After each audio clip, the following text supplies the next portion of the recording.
अजर बिहारी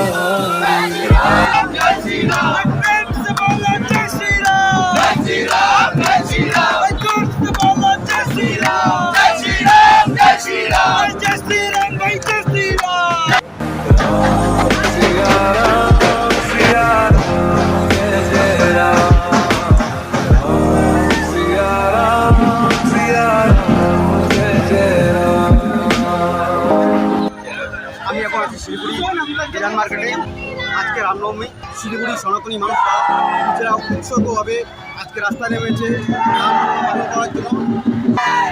मेरे मन धड़कन में सिया राम राम है, मन मंदिर के दर्पण में सिया राम राम है। সমস্ত শিলিগুড়ি থেকে রামনবমী করছে জোয়ার পড়েছে। तू ही सिया का राम, राम का तू ही श्याम, जन्मों जन्म का ही साथ है। मीरा का तू भजन भज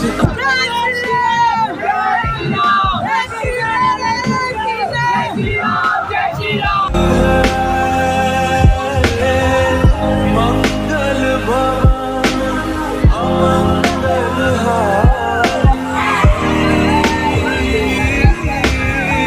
द्रवहु सुधा सुरत अजर बिहारी राम सिया राम सिया राम जय राम राम सिया राम जय राम राम सिया राम जय राम राम सिया राम जय राम।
हसरत अजर बिहारी राम सिया राम जय जय राम राम सिया राम जय जय राम सिया राम जय जय राम सिया राम जय जय राम।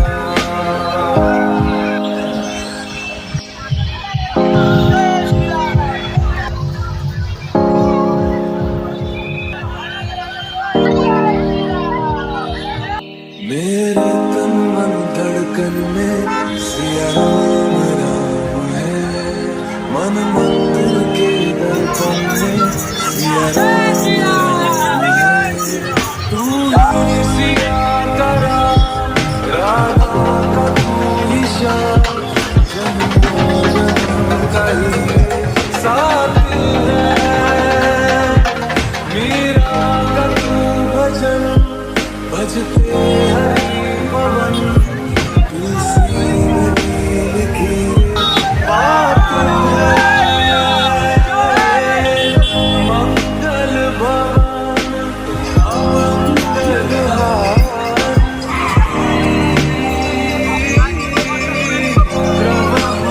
हसरत अजर बिहारी राम सिया राम जय जय राम राम सिया राम जय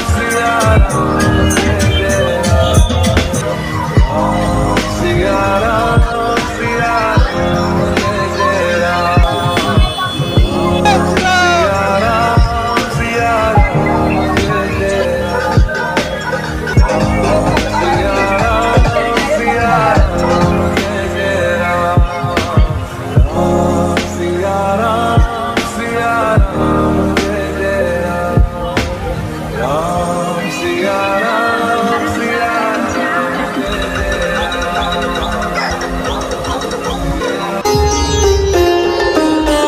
जय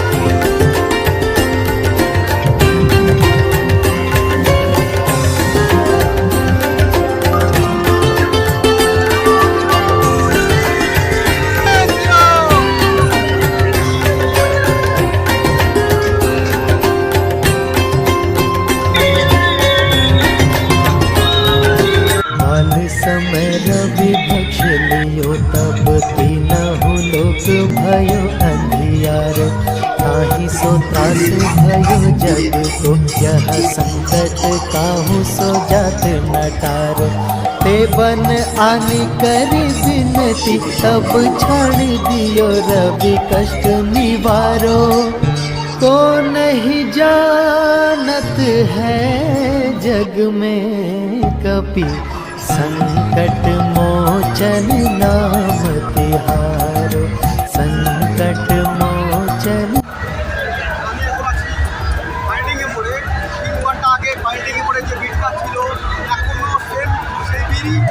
বর্তমান এবার কত হাজার লোক হয়েছে, কয় লাখ লোক হয়েছে কোথায় বিচার করলো।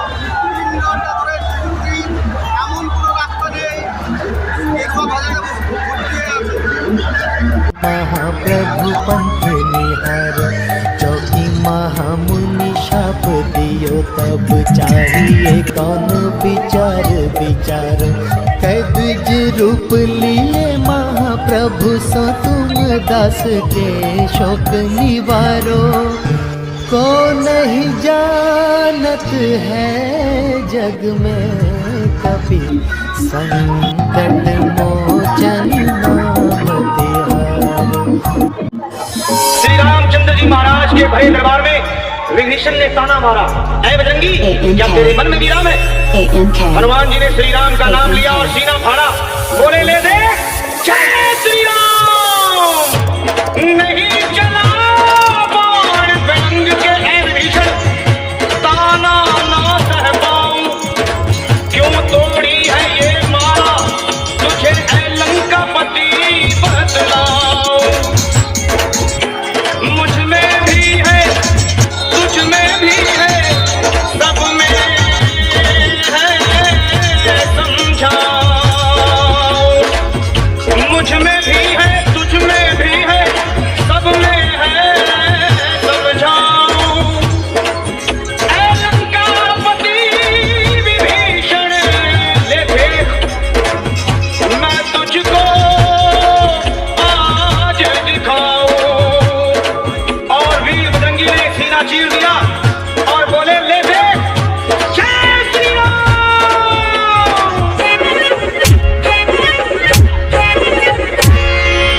श्री राम जानकी बैठे हैं मेरे सीने में, राम जानकी बैठे हैं मेरे सीने में, राम जानकी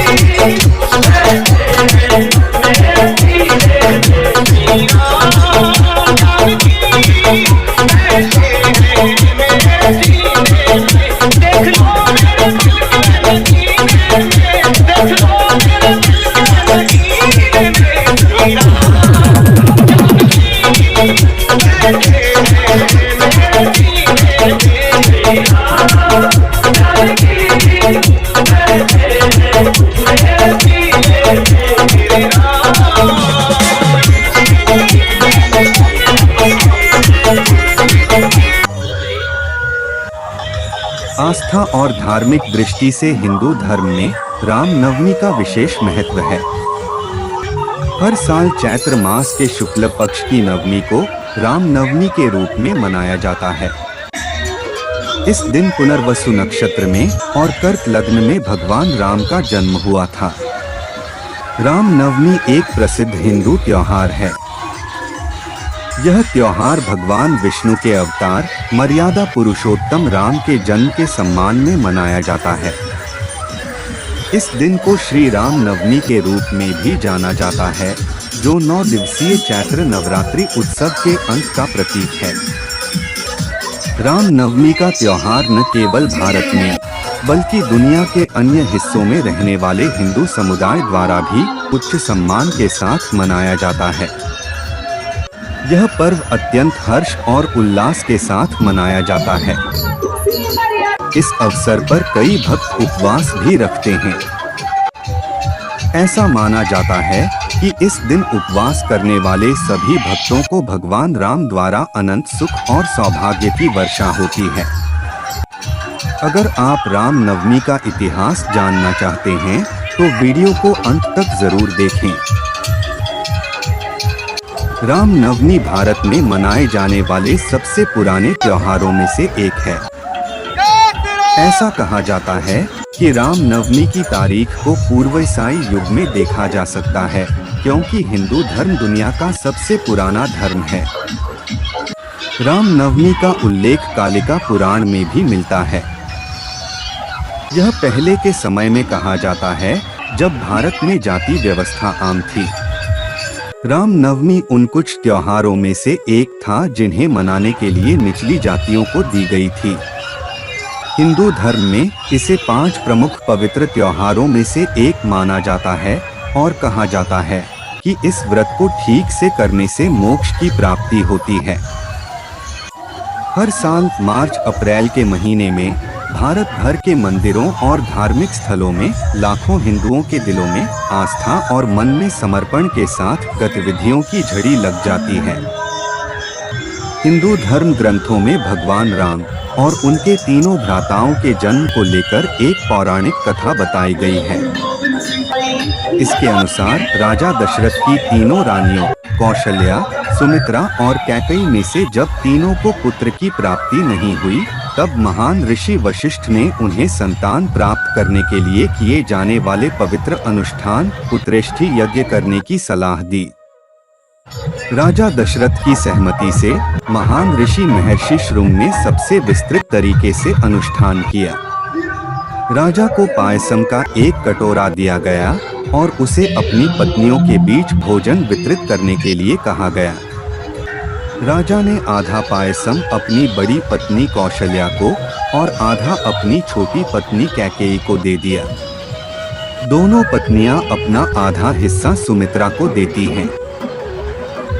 पवित्र भोजन के इस असमान वितरण से कौशल्या और कैकेयी दोनों एक एक पुत्र को जन्म देते हैं, जबकि सुमित्रा के जुड़वा पुत्रों का जन्म होता है। उसके बाद चैत्र शुक्ल नवमी के दिन कौशल्या माता ने राम, कैकेयी ने भरत और सुमित्रा ने लक्ष्मण और शत्रुघ्न को जन्म दिया। राजा दशरथ को अब उनके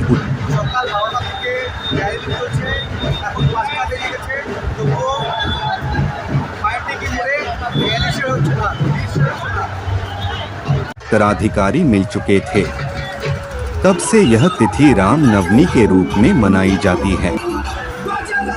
यह दिन अयोध्या में अंतिम उत्सवों में से एक था, जहां न केवल शाही परिवार बल्कि वहां के प्रत्येक निवासी ने राहत की सांस ली और इस चमत्कार के लिए भगवान को धन्यवाद दिया। महान हिंदू महाकाव्य रामायण के साथ अन्य प्राचीन महाकाव्यों में भी राम को सर्वोच्च भगवान विष्णु के 7वें अवतार के रूप में उल्लेख किया गया है, जो मानव जाति को उसके पिछले गौरव को बहाल करने के लिए पृथ्वी पर पैदा हुए थे। बुराई का नाश करो और निर्दोषों की रक्षा करो, यह भगवान राम की सबसे प्रेरणादायी कर्म में से एक है। अगस्त्य संहिता में उल्लेख मिलता है कि जिस वक्त प्रभु श्री राम का जन्म हुआ था उस वक्त दोपहर की घड़ी थी। शास्त्रों में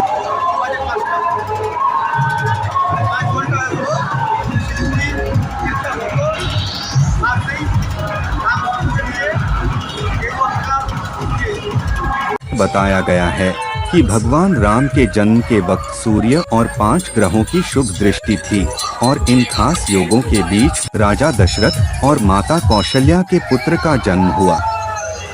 गोस्वामी तुलसीदास ने महाकाव्य रामचरितमानस की रचना में अयोध्या में इसी शुभ मौके पर शुरू की थी। इसलिए अयोध्या नगर वासियों और राम भक्तों के लिए इस दिन का विशेष महत्व होता है। भारत ही नहीं, विदेश में यह पर्व हर्षोल्लास के साथ मनाया जाता है। राम नवमी के मुहूर्त को शुभ कार्यों के लिए बहुत ही खास माना जाता है। इस दिन सभी मांगलिक कार्य बिना सोचे समझे कर सकते हैं। আজকে ফার্স্ট টাইম কমপ্লিট প্রোগ্রামের ভিডিওটা করতে পারলাম না। 3 ঘন্টা করে ভিডিও করছি। প্রত্যেকটা রোডে ভিড় করছিলাম, 3 থেকে 4 ঘন্টা হয়ে গেল। এত রাম ভক্তরা বেরিয়েছে।